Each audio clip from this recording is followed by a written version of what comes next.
Zotya kansubira oli bulungi yonna gy'owangalira olunaku olwaleero tugenda kuba nga ate tukwata ku topiki esinga okuba nga ekaayanya abantu, esinga okuba nga erumya abantu emitwe, esinga okuba nga ate eriko okubikkulirwa n'ebirooto bingi. Tugenda kuba nga tukwata ku fashion and wear.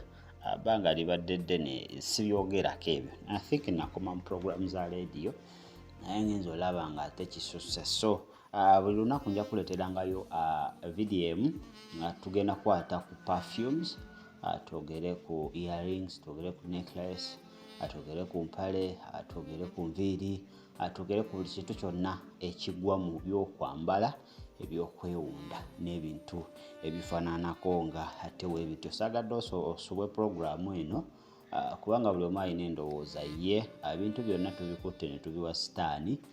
Tetukyalina kintu kyonna kati sitaani yafuga buli kintu kye twambala n'ebintu ebifaanaganako ate weebityo. Naye nze nkuleetedde view yange tigwayagala okuyomba amadde nkusaba obudde bw'onoomala mu komenti ng'oyomba agenda osoma Bayibuli. Naye nga tetunaaba kugenda mu show olunaku olwaleero katusabe kitaffe tukwebaza kubanga obukeesezza nga tukyali balamu, atwenyiika mu ndagaano y'omusaayi gwo. Tuwe omwoyo w'amagezi okutegeera okubikkulirwa n'okumanya, era omwoyo omutukuvu leka atukulembere mu byonna bye tugenda okuba nga tetwogerako mu Kristo Yesu Mwana wa Katonda omulamu. Amiina. Kale leero specifically ndi ku perfumes. Ebirala byonna video zijja kujja. So oba olina ekibuuzo kyonna ndowooza ojja kuba nga ate okiteeka mu comment section, oba ojja kuyita ku namba zaffe ez'essimu 0752 34 1447 ne 07 61 088315. Kibuuzo kyo ojja kiteekaawo era bwe tunaakola show eddako ojja kulabiraawo nga tukuzeemu. Kakati ebyokwewunda eby'obuloosa leero bye tuliko. Obulosa, these are perfumes. Bantu balina enjogera nyingi andoozo zobawulirako nga bagamba perfume zonna muzeesonyiwe era zikutwala mugeyeena. So buli kintu kati ennaku zino kye tukozesa kiringa ekitutwala mugeyeena ate kyali kintu kyonna kye tuyinza kuba nga tukozesa nga ffe abaana ba Katonda. Kakati njagala nsooke nkubuulire tulina companies ez'enjawulo. Companies ezo zikola ebintu eby'enjawulo. Okitegedde waliwo company emusaala gyogera naalo nga adde agingambako wala. Naye company eyo ekola ebizigo, ekola perfumes, ekola ebintu bingi nnyo ate ku nsi kuno. So kakati gweolondako kimu n'ogamba kino kibi ate n'otatunuulira products endala ze bakola, sitaani tasobola kuvaamu nsolo y'amazzi malungi n'amabi. Era eyo company byonna byebeefulumya bibeera bibi n'ebiba biwanvu nga byenkana bitya. Manyi badde saagala agenda mu ngoye nja zituukako. Kitegedde tulina company ezifulumya engoye zetumanyi nti wozambala zireeta embeera etali nnungi naye ate nga zifulumya n'engoye empanvu. Kati nze mba neewuunya sitaani kyoyo alina ekisa n'ettima nti afulumye ebitwala abantu mugeyeena, afulumye n'ebiyingiza abantu eggulu. Tekisoboka. Okitegedde. Kakati tudde ku perfume ebyo tujja kuba nga ate tubiddira. Perfume tekyegaanika waliwo embi, kyo kiri ku record, naye ate perfume zonna si mbi, waliyo ennungi. Ekyokubiri, waliwo perfume z'ogula nga zikola zaaniriza attractinga demons. Ekyo kyo kituufu. Waliwo perfume gy'ogula oba gye weekuba you attract demons. Obadde tokimanyi nga gw'ogyye kuba kunyirira ogenda wa boyfriend, ogyye kuba kunyirira ogenda ku mulimu, but along the way ogenda okuyita you attract demons. So zirimu akaloosa akali tugambe zirimu ka magnet akasika demons. Ezo gye ziri ng'era ewaka gye zibeera ewuwo tewagenda kuvaawo demons n'owokola otya. N'oziguba zigenda komawo kubanga waliwo ekizisikiriza okubanga zijja mu makaago. Kakati naye ate tekifula fumes zonna zibembi. Nali agadde obawaako fumes ennungi n'embi but saagala kubira companies bulango. Ekyo sigenda kikola. Naye nina list y'ennungi ne list y'embi but sigenda zibawa wano because saagala kubira companies ezo birango. Naye tugende mu byawandiikibwa. Ebintu bino tubiwadde sitaani buli kimu ne tukimuwa. Mu byawandiikibwa bwakozesaako obuloosa. Yes. Bwe baba baakukozesanga obuloosa bwa sitaani baba baakozesa bwaki? That's number one. Jayo Bible. Saya kwogera bintu bya mwamwamwa. Ndowooza tugende tusokere mu Yokaana enjiri ya Mukama waffe nga we yawandiikibwa ani Yokaana 12:3. Tusome byawandiikibwa then nkuwe list za perfumes ezo. 12:3 egamba etya? Egamba wait. Msaka kwogera bintu bitaliko scriptures. Then Mary took a pound of a very costly oil of spikenard, anointed the feet of Jesus and whipped his feet with her hair, and the house was filled with the fragrance of the oil. Story yonna mugimanyi ono Mariamu.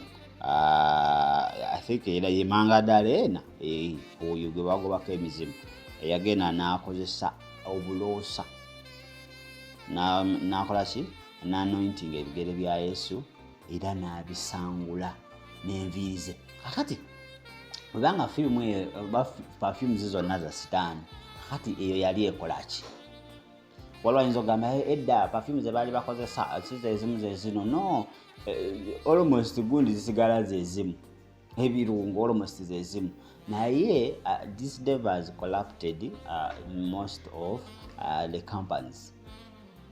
Ninge era tekijjaawo waliwo entuufu. Ogenda kusoma ki Exodus 33 to 37 Mukama era alagira Moses. Ogenda gisoma okuva 3:3 paka 3:7. Njagala osome Maaka. Soke nkuwe byawandiikibwa. Maaka 14:3. Maaka 14:3.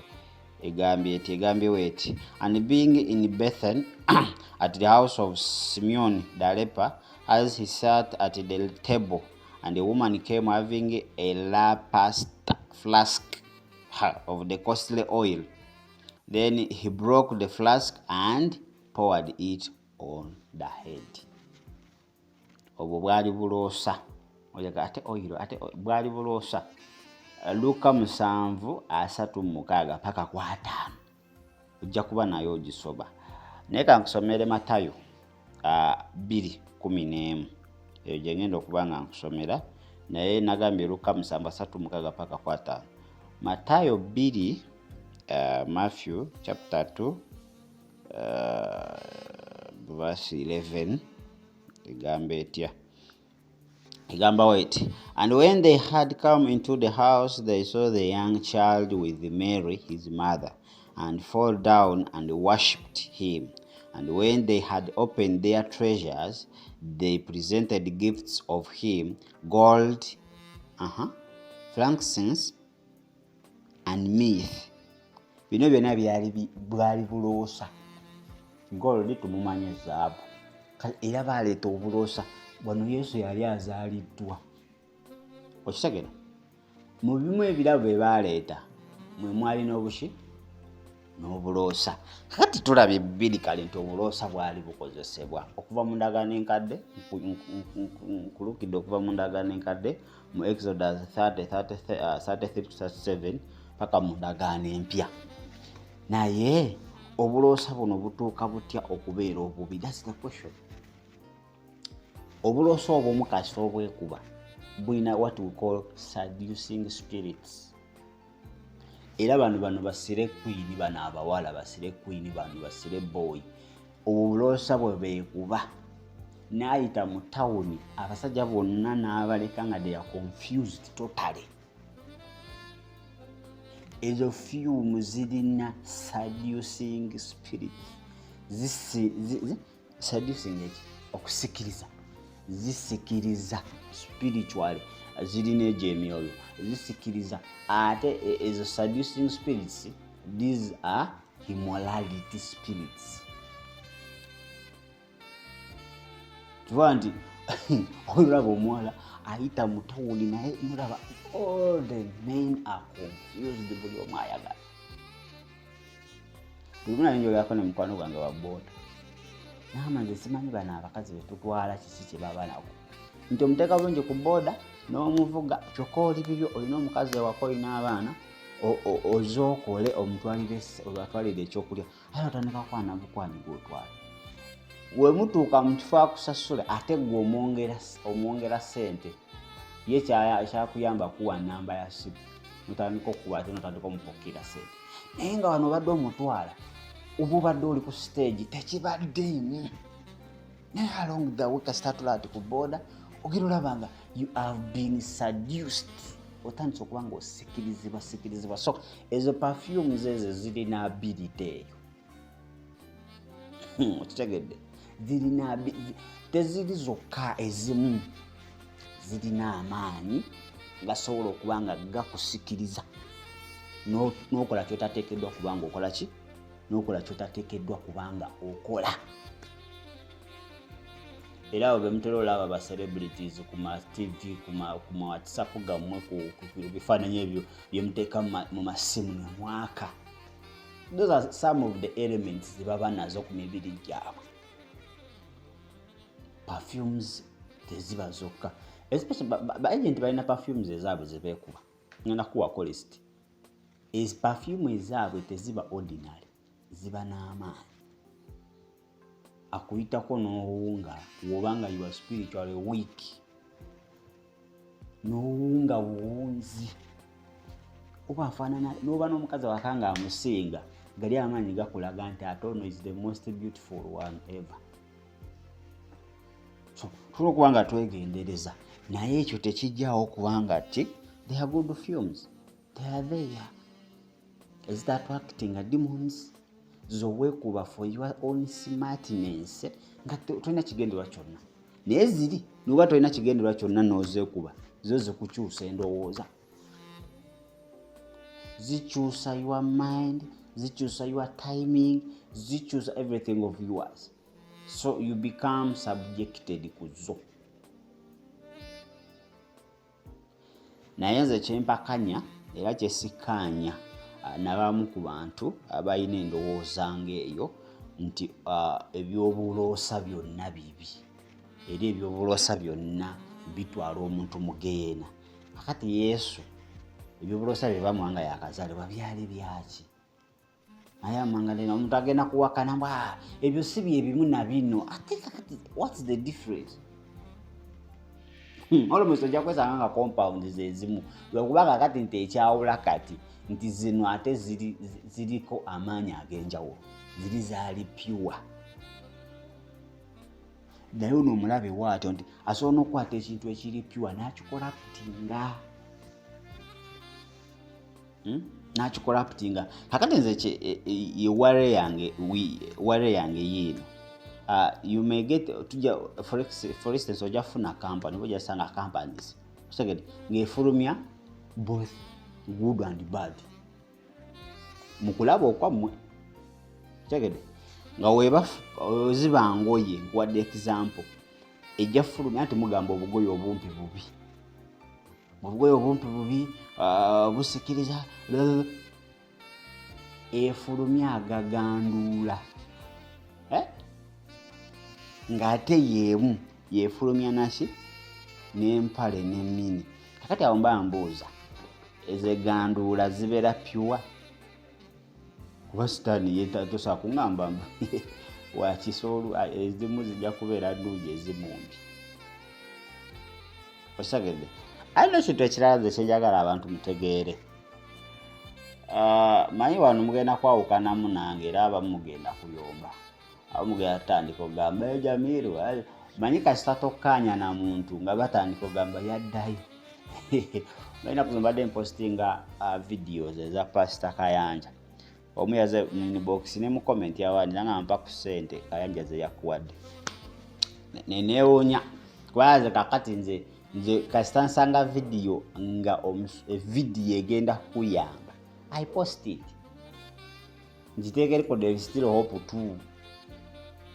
Kakati abantu bo baagala nti obabanga kayanja bamuwaire manya bagamba musiyazi ne video zeto ziteekayo babagamba senyo nga awaiza kayanja ne video zeto ziteekayo yo ntalo sipalachi sisobola kubanga ate anzibamu ne tuddeyo ku Perfume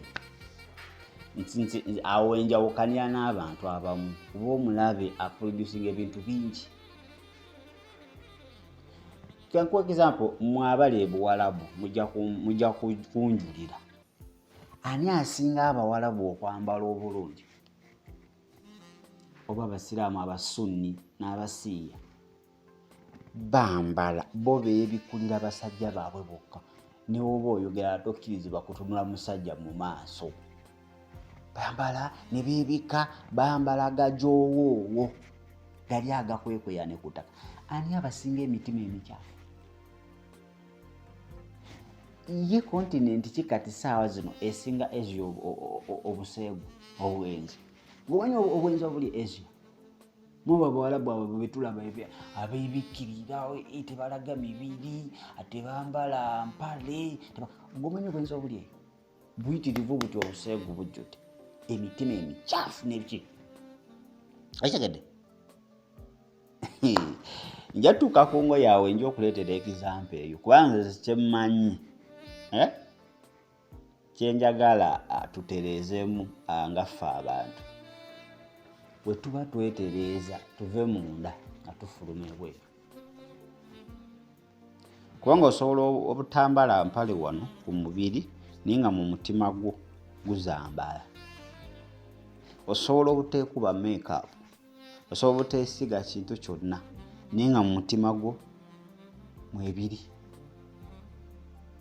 Okitegedde osobola okugamba nti perfumes mbi muziveeko naye nga mugwe munda mweziri ng'ozirina. Bali tuve munda nga tutolongoosa nga tudda bweru tuleme kuba nga ntaana. Yesu yagamba tuleme kuba nga ntaana kungulu zinyirira naye nga munda magumba. Katuni abantu nga ajja kwambala ebijoowowo ayambala ebikwekweya nti banaye omanyi kati obulokole bwe tulimu kati bwakukutiisa butiisa.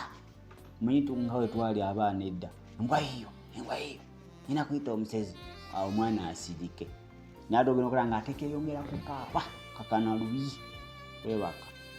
Kati obulokole bwe tulimu bwa saa zino kati butuse kweri eddaala ku kikanga ninga ate oluusi tebigenda tuyamba tulina kuva munda inside. Let me tell you ojja kuba nga teweesiga makeup ojja kuba nga toyambala mpale lipstick wamuvaako earrings wazivaako tosiba nviiri nga enyambala ye naye nga mu mutima gw'omunda mukyafu toyagaliza oli wankwe olina obusungu kati eggulu ogenda liyingirawo. Tubalina abeefuula nga muve ku bino birimutwala mugeero naye nga mu mitima gyabwe balina obujja tebagala babusungu tebagaliza. Kati gwe eggulu kiri ogenda oyingira wadde nange oŋŋambye bino bibifayini naye kati naawe eggulu kiri ogenda oyingira. Nze ŋŋamba tuve munda tusooke tufulumye ebiri mu bisenge by'emitima gyaffe tuze ebweru. Ate nagamba banno mpale ziveeko ate nagamba banno zikutwala mugeyeena zireeta okwaka enviiri muzeesonyiwe naawe sooka otule mu mutima gwo n'obusungu toyagaliza. Okitegedde buli omu omuvuma kati nga naawe tonagamba banno naawe sooka ojjemu biri onojjamu biri deni nga nabano bagamba ye banaye na bino bitwala mugeyeena empale bino nga naye ate si bibyo byokka n'obusungu n'onoova ku mpale n'onoova ku lipstick n'onoyambala agajoowoowo naye nga mu mutima olina obusungu toyagaliza. Buli olaba vidiyo ya Jamila owulira obusungu nga n'essimu oyagala ogikubbemu wakati era obanga ayambadde empale kibanga nti kankuve nti bino ebintu byetogera tuva ku mpale biki biri ne mu mitima gyaffe kati tusooke tukole ku mitima emitima gyaffe tujambule empale ezo zetwogerako tujambule lipstick okitegeera kakati njagala tukole ki njagala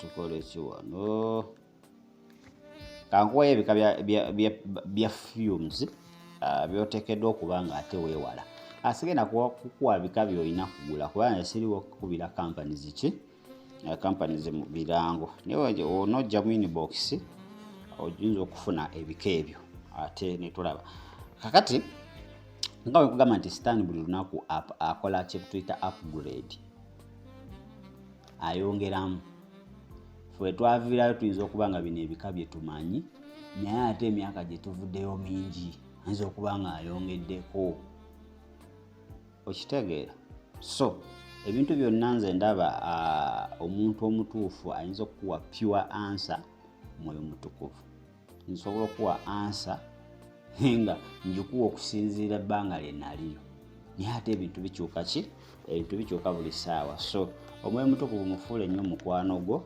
ye alina buli ansa eya buli kibuuzo wansi w'enjuba mu ggulu ne wansi w'ensi kakati waliwo perfume gye bayita Angel and Demon perfume eyo gyesonyiwa Angel and Demon perfume awo oba oli mugezi agireke kuba Angel and Demon ndeka nti maaki these people are just confusing kitegedde oba gye bayita Beast Blood eyo nayo si nnungi kati kakuwa even kankuwe simple mathematics oba method enyangu agyosobola okuba nga otegererako perfumes zino.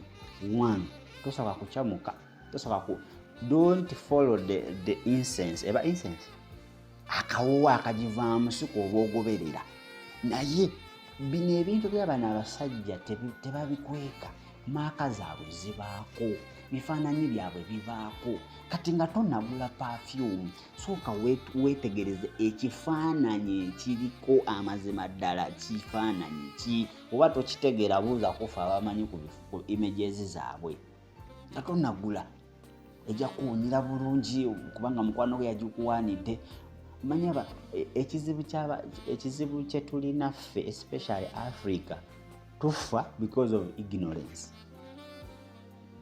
The method wemba ngenza okugula ekintu wonna I have to check the expiry date.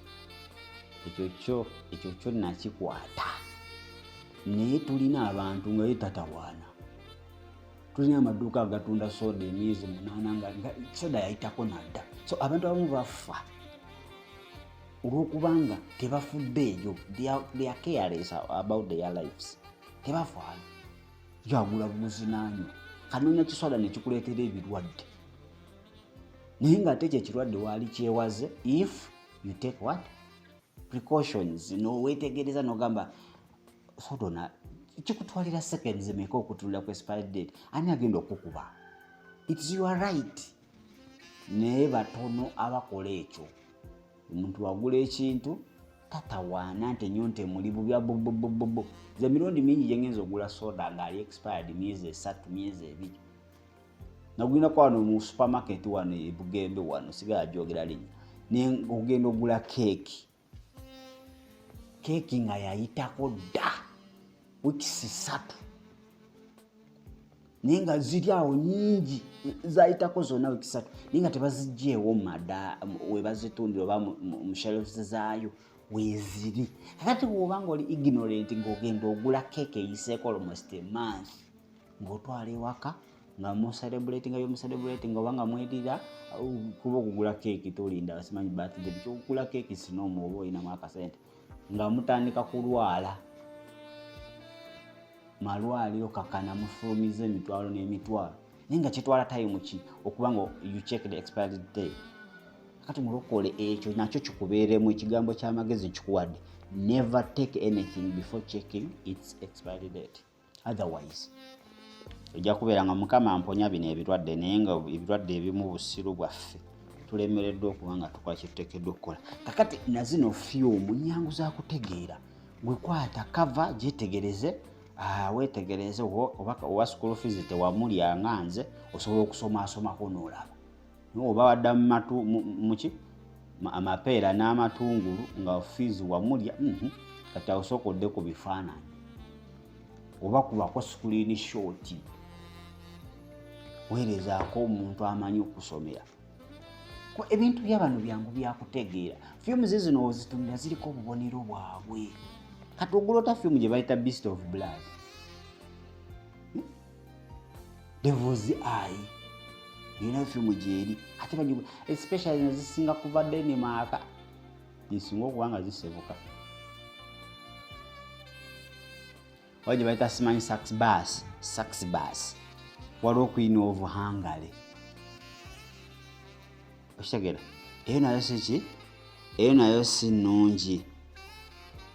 Waliwo gye bayita Alcesa, The Devil, nayo gyeri.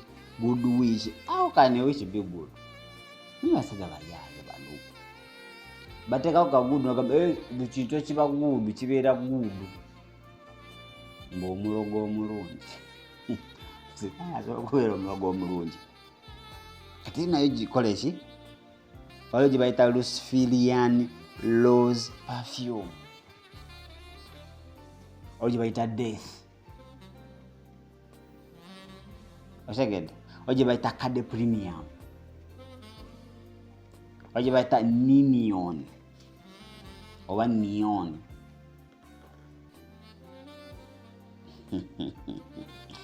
Dead and Lovely. Is that good? Dead and Lovely. Ate no gyensembyayo naalongo naye yeesiseemu nagimubuuza gye bayita Pheromone perfume. Ate eri common mu bakazi mugikozesa Pheromone perfume. Naye ate waliwo eri separate nga bagikozesa naye nga tebagimanyi. Nalongo wano tubadde tugyogerako bannange nagikozesaako.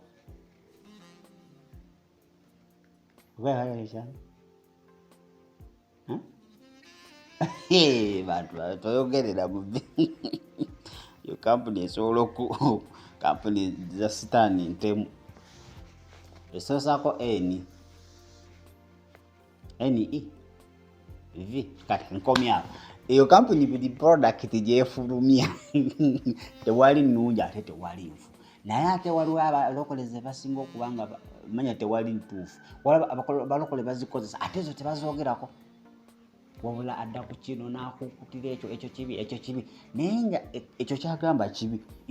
Kampuni yeemu yeekola nakiri kyakola ki kyakozesa. Kakati simanyi oba sitaani asobola okuvaamu ekirungi n'ekibi. Wanze manyi buli ekivaamu kibi naye ekiba kyefaanyiza ng'ekirungi aba kisabise busabisi naye nga munda kibiko. So tosigera kuba nga nsukka wano. Wetunaakomawo tujja kukwata ku kirala. Tubadde ku Bw'Ebulosa. Biconfusinze nnyo abantu, tuba confused. Nze nabivaako bitwala abantu MUGEYENA Bw'Ebulosa. Naye nga mu Bayibuli mwe biri. Era Mariyamu yali akedde ku makya atutte asiga omulambo gwa Yesu Bw'Ebulosa. Omusanga yavuddeyo dda. So si byonna nti bibi, ekyo nkikubuulira. You have to be so careful. Naddala Bw'Ebulosa ebiva mu Asia. Bw'Ebulosa ebiva Asia. Ebyo eby'Abawarabu. Ebyo byo. They are good at attracting demons. Kubanga bo Abawarabu balina enkolagana nene nnyo n'emizibu wana emisambu. Babeera nagyewaka. Tulina abaana gye mu byumba gye mubeera. Bakuwa mugenda oteeke wano ebyokulya osanga enkya ziweddewo. Emisotasota egyo balina maka g'Abawarabu agasinga mulimu ebintu ebya getegete. Oguba nga si gwana tegutegeerekeka oba gukadde. Giba misota n'ebintu ebirala. So kati bo balina nnyo relationship nene ate ne sitaani. So kati ezo si perfume zaabwe ze bakozesa nti zikeepinga that Omanyi nga ogudde mu mukwano n'omuntu gw'oyagala that environment owulira nga toyagala aveewo so kati bwe bafuuyira mu mayumba baba bagiyita have fellowship. Ate nze lwakuba buno obwavu bubi nnyo nga Mukama atuyambe naye omwana omulokole teyaligenze egiya.